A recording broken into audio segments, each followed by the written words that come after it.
నేడు మీరు ఆయన మాటను అంగీకరించినట్లా ఎంత మేలు. అంటే దేవుని ఆరాధించే ఆరాధికుడు సమస్యలు చేజారిపోయి పరిస్థితులు మీరిపోయినప్పుడు దాని పరిణామాలు ఏమై ఉంటాయి అనే దాని గురించి ఎప్పటికి కూడా ఆలోచన ఉండదు. He will not care for the outcome of situations.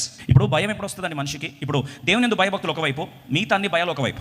ఇప్పుడు దేవుని యందు భయభక్తులు ఉన్న వ్యక్తికి మిగతా ఏ భయాలు కూడా రావు. ఎందుకంటే సామెతలు 14:27 రాస్తుంది, యెహోవా యందు భయభక్తులు కలిగి ఉంటే బహుధైర్యము. అంటే నీ పరిస్థితి ఏమవుతుందో అనే భయం ఆ వ్యక్తికి ఉండదు. షడ్రక్ మేషక్ అబేద్నెగోలారా తీసుకెళ్ళి అగ్నిలో లేస్తారంట అనే భయం ఆ వ్యక్తికి ఉండదు. 7 రెట్ల అగ్ని యొక్క సంకటాన్ని పెంచేస్తారంట అంటే ఆ వ్యక్తికి భయం ఉండదు. అయ్యా నీ పరిస్థితి, నీ కుటుంబ పరిస్థితి ఏమవుతుంది అనే భయం ఆ వ్యక్తికి ఉండదు. ఒక మాటలో చెప్పాలంటే there is zero focus on self when his focus is absolutely on God. దేవుని మీద ఆరాధించే ఆ వ్యక్తికి ప్రాధాన్యత అంతా ఎవరి మీద ఉంటుందండి? దేవుని మీద తప్ప ఆయన మీద ఉండదు, ఆయన కుటుంబం మీద ఉండదు, ఆయన సమస్యల మీద ఉండదు. సమస్యల పరిణామాలు ఎటువైపు దారితీస్తాయని ఆలోచన కూడా ఆ వ్యక్తికి ఉండదు. అదే వ్యక్తి నిజమైన దేవుని యందు భయ భక్తులు కలవాడు. దేవుని ఏం చేస్తారండి? ఆరాధిస్తాడు. మా దేవుడు స్వస్థపరిచినా సరే, స్వస్థపరచకపోయినా సరే, రక్షించినా సరే, రక్షించకపోయినా సరే, ఆరాధించుట మానము, స్తుతించుట.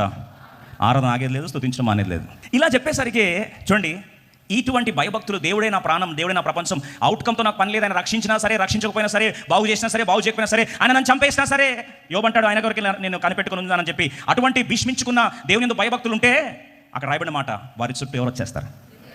దేవదూత వచ్చేస్తాడు. ఎవరండి ఆ దేవదూత? యేసుక్రీస్తు ప్రభువారే.